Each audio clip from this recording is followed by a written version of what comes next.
La configuration du réseau est une étape importante du déploiement d'un système NovoPro. NovoPro peut créer son propre réseau, mais l'utilisation d'une infrastructure permettant la gestion des connexions offre des avantages supplémentaires. Dans cette vidéo, nous allons expliquer comment procéder au déploiement, gérer les options de connexion et de pare-feu et utiliser le logiciel Remote Manager.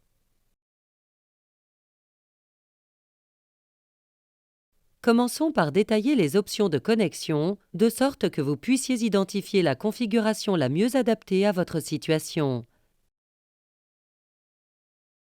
Trois types de connexion réseau sont pris en charge: Ethernet, client Wi-Fi et point d'accès Wi-Fi. Bien que NovoPro profite de la technologie Wi-Fi la plus récente, basée sur la norme 802.11ac, une connexion Ethernet est à favoriser car elle offre des débits et une fiabilité supérieure. Étudions chaque type de connexion en commençant par l'Ethernet. Si vous connectez un câble Ethernet et que vous démarrez NovoPro, cet écran s'affiche. L'adresse IP, encadrée en rouge sur cette diapositive, apparaît lorsque la connexion est correctement établie. Par défaut, l'adresse IP est attribuée par le serveur DHCP. La connexion Ethernet ne nécessite donc aucune configuration supplémentaire. Toutefois, si vous le souhaitez, vous pouvez bien sûr définir une adresse IP statique. L'interface de configuration, illustrée ici, permet de choisir le type de connexion. Elle est accessible depuis les paramètres de l'appareil, à l'aide de la télécommande fournie ou d'un contrôleur multimédia.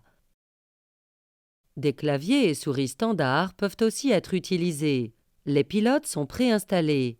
Les fonctions tactiles des écrans plats et projecteurs sont également prises en charge. Nous recommandons l'usage d'un clavier et d'une souris sans fil pour l'installation et la configuration des connexions réseau. Suivez les instructions afin d'accéder aux paramètres. Sur cette page, vous pouvez saisir une adresse IP statique qui n'a pas déjà été attribuée.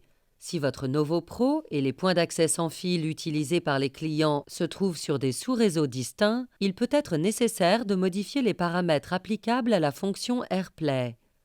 Consultez l'onglet Documents de la page Internet NovoPro pour savoir comment activer la mise en miroir de l'iOS sur plusieurs sous-réseaux. Grâce à sa fonction Wi-Fi intégrée, NovoPro peut également être relié à votre réseau en tant que client.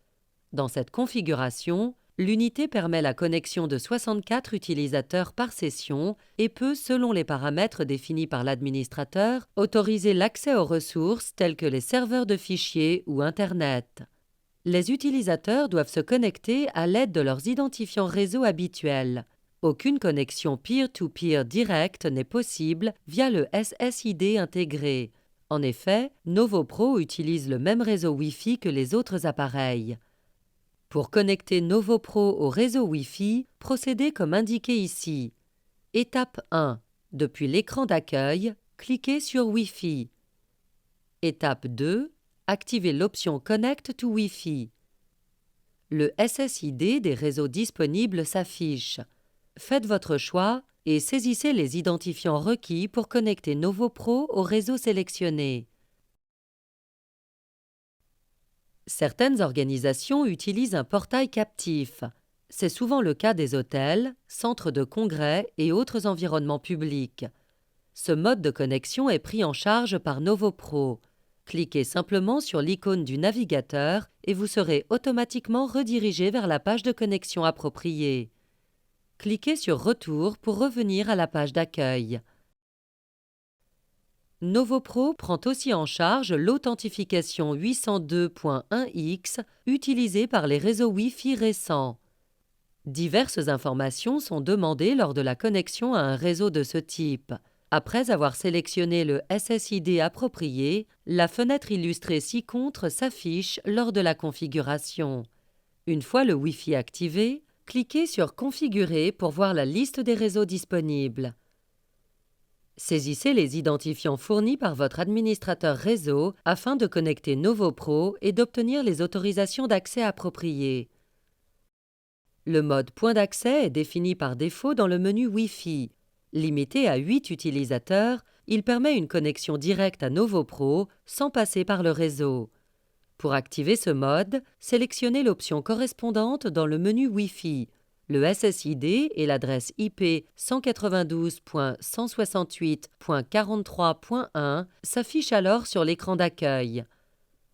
Notez que la technologie Miracast d'Android n'est pas disponible dans ce mode. Les appareils NovoPro dotés au minimum de la version 2.2 du firmware profitent d'options de configuration supplémentaires. 1. Le canal Wi-Fi peut être modifié afin de réduire les risques d'interférence. 2.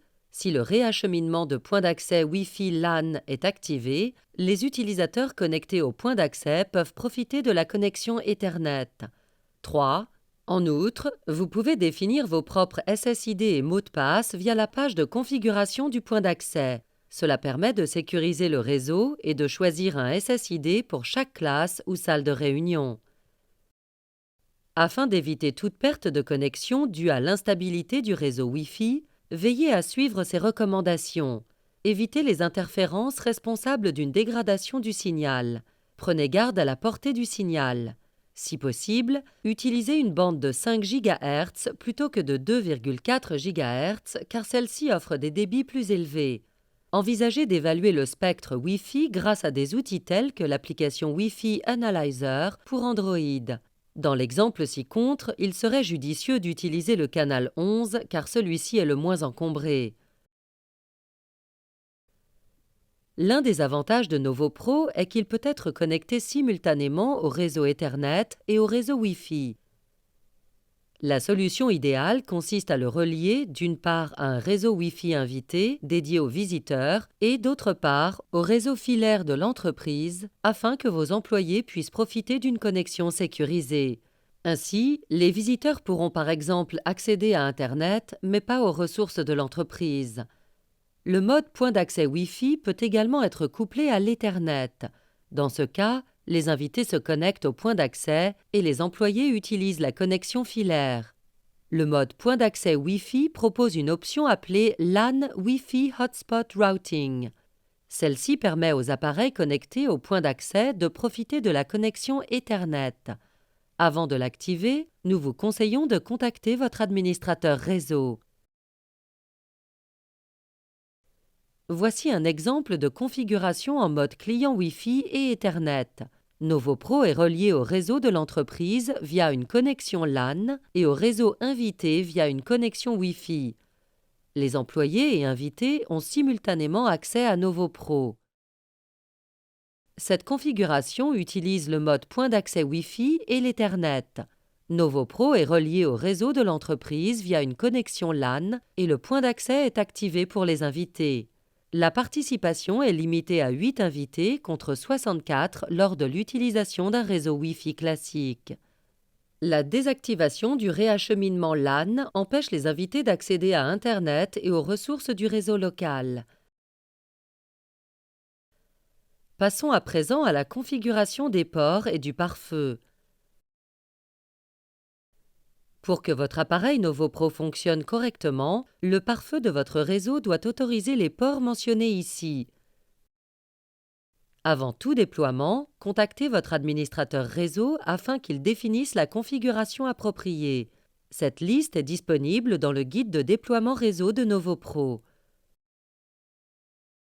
Si vous souhaitez gérer à distance plusieurs appareils NovoPro connectés à un réseau local, vous pouvez utiliser le logiciel Remote Manager, téléchargeable depuis la page Internet dédiée à NovoPro.